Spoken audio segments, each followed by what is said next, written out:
Hi, my name's Peggy with Headshots by Peggy, and today I have Sandra Pehrsson with us. Hello.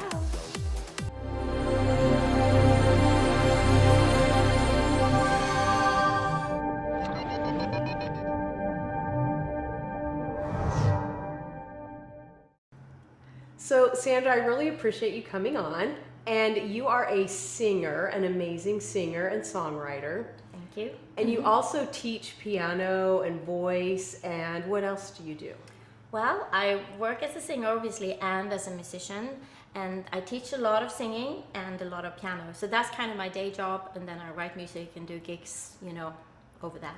Right. So we were talking, and I know that when you're an actor, sometimes you get called in for an audition where you have to do a little bit of singing. And if you're like me and you're not comfortable singing, it's not an everyday thing, then it's important to get a voice coach just to give you that confidence. So do you have a lot of people that you work with that just need, they're not going to be professional singers, but maybe they just want to sound good at the karaoke bar, or they want to, sound, Yeah, definitely. I have a lot of actors coming to prepare for auditions, just like you were saying.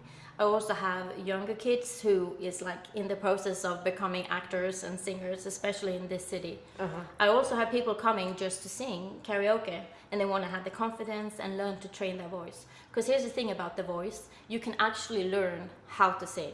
Many people think that you can either sing or not, but that's not the case. And I work with this for many years, and I'm very passionate about helping people finding their voice, because it's a muscle. It's a muscle. Some people maybe have a little bit easier for it, some people a little bit harder, but you can definitely train it.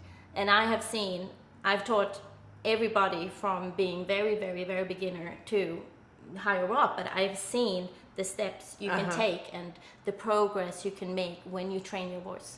It's like, people going to the gym to get a great body. It's the same with the voice. You can train your voice to get a great voice. Right. And, they may not be, a star singer, but they can sing. Exactly. And in the end of the day, singing and music is not only for the people who wants to make it in the business, it's actually a way of relaxing and being able to take care of yourself. I have people just coming also to sing, to feel better about themselves and to de-stress from work. And it's proven, there are studies about, people who sing and play instruments that, I read somewhere actually, which is true, it's like chocolate without eating the chocolate. It gives you it stimulates the happy feeling in your brain. I'm a drummer. I used to play drums, and back in another lifetime when I was young, I was in a rock and roll band years and years ago. I love it. But, I always said I can't sing. I always said, even when I sing in the shower, the water runs. I'm funny, right? But, but seriously, that's really good. But the thing is that it's the lifestyle that most of us live are so stressful. We're on our phones all the time. If you're in the industry, you're running to auditions, you're running here, you're running there, you never know what's going on, and you have that stress. So to be able to do something for self-care is so important. So even if you don't want to be, a star, but you just want that self-care, you want to do something. Now, sometimes it's just fun to do something outside the box. Yeah, exactly. Challenge yourself. Yeah, and it is a fun thing to sing, even when you just sing in the shower, you sing in the car. When you learn how to sing, or when when you get lessons, as I say, it kind of thing, you kind of learn to take control over what is coming out. Because I find many times people say, I can't sing, or they don't dare to sing because you don't actually know what's going to come out of your mouth when you open it. But when you learn, you just met me. But when you learn, I kind of describe it. I see everything visual and I describe everything visual. And I kind of describe it like a painter has a palette with different colors to paint on his painting. And when you learn singing technique, I will teach you how to work with your voice in certain ways, so what's going to come out when you open your mouth. Like if you use your support here, or you feel like this or do that, then that a certain tone is going to come out, which will make you more confident.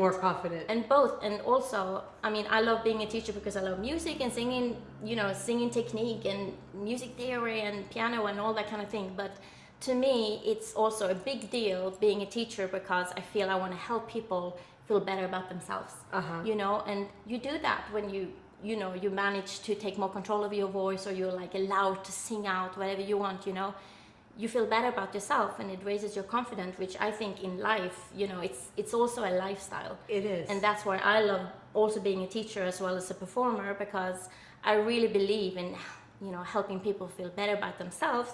That's actually, the better we feel about ourselves, the nicer we are to other people, and the better the world will be. That's true. You know, anything you can do to make yourself happy and feel better about yourself, you should do it. You should do it. That's and it's exciting. fun. It's about having fun and enjoying it too. You know, it's not about, you know, having to sound in a certain way. And I always say to my students, you know, and I was one of these when I grew up. Like, I compared myself. You know, I'm a jazz singer too. You know, and I compare myself to the big voices that were like, wow, and that was not my voice. And people told me, you know, like, you have a different voice. You know, you should go for that individuality. And I learned through the years, and this is something I bring over to my students, is like, you don't really want to sound like somebody else. You want to find your voice. You want to find and your sound voice. like you, because otherwise, whoever you sound like will get the credit for your voice. Exactly. You know what I mean? Oh, she sounds like blah, blah, blah. Yeah, but then So you don't get the credit. Exactly. You want to be yourself, and you want to the find world your already voice. has that person be you. Yes, exactly. Yeah. So I've heard you sing several times, and I just for the first time heard you sing jazz a while back. Yeah. And I didn't know you were a jazz singer until that night. And I love jazz. When I lived in San Diego, I went to a jazz place every week. Yeah. That's really where my heart is. And oh my God, you blew me away. Well, thank you so much, and thank you for coming to the gig. Jazz has a special place in my heart. You know, I've studied all the genres when it comes to singing, everything from classical, opera to pop and rock, and jazz. And jazz was my major in college. And the moment I discovered jazz in my late teens, I think it was, and I've studied music since I was young, and I hadn't really discovered it until like then. I was sold from the beginning. I just could not stand still, and there was something special that awoke in me, you know, when I sing jazz. And so I don't know what happens, but like, I know my voice sounds even different. It's completely, it's your whole presence. I come alive. Yeah, your in whole some kind of way. presence. Yeah. So jazz is a very special genre for me to sing. Now you have another jazz concert coming up in November. Yeah. When is that? The 25th of November, I'll be singing at Casa Escobar in Santa Monica. It's on Wilshire and 25th. There's another Casa Escobar in Malibu, which I've done a lot of gigs at. But this one is owned by the cousins, so it's a different Casa Escobar. And so I'll put a little link down there. 7 to 9. The other thing I want to talk about is you just released a single for Christmas. I did. And I listened to it for the first time this morning, and I thought, oh, it's going to be a happy Christmas, and it wasn't. It's a very emotional song. It was beautiful. Thank you. But it wasn't the little cheery, it was very emotional. And I realized really quick, I was like, oh, this is about loss. This is about healing. Yeah. So I wrote that song straight from my heart and soul after losing my dad a couple of years ago. And it was the first time kind of I opened my heart to write music after he passed, not long after. And I felt it nearly just got channeled, you know, into my voice, into my piano, this song. And I wrote it really, you know, to deal with the pain after the loss of my father.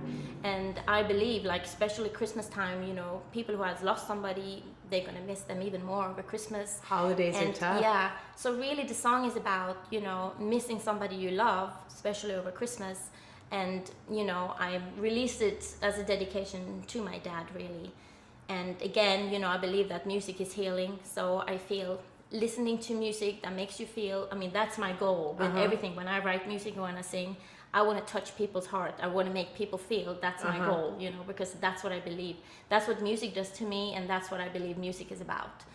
So, yeah, so I just... It's been proven that music has healing, you know, factors to it. There's a lot of times in hospitals they'll encourage you to play music and things because they've realized that music really does have power, and it really changes your emotions, and it changes your mind, it changes everything. So it does. And I actually, when you mentioned that, I have to mention something. I actually, you know, volunteer for a company called Music Mends Minds, and every Monday I sing for the wounded veterans in West Los Angeles, and it's a part of their music theory. You know, we give them instruments and they sing, and, you know, I sing and they play, and it's like the smiles on those faces after, you know, sitting down and then giving a smile, it means so much. You know, and there you have another proof of the way music can heal. Exactly. So if you're in the industry and you're like, you know what, I really should get control over my voice.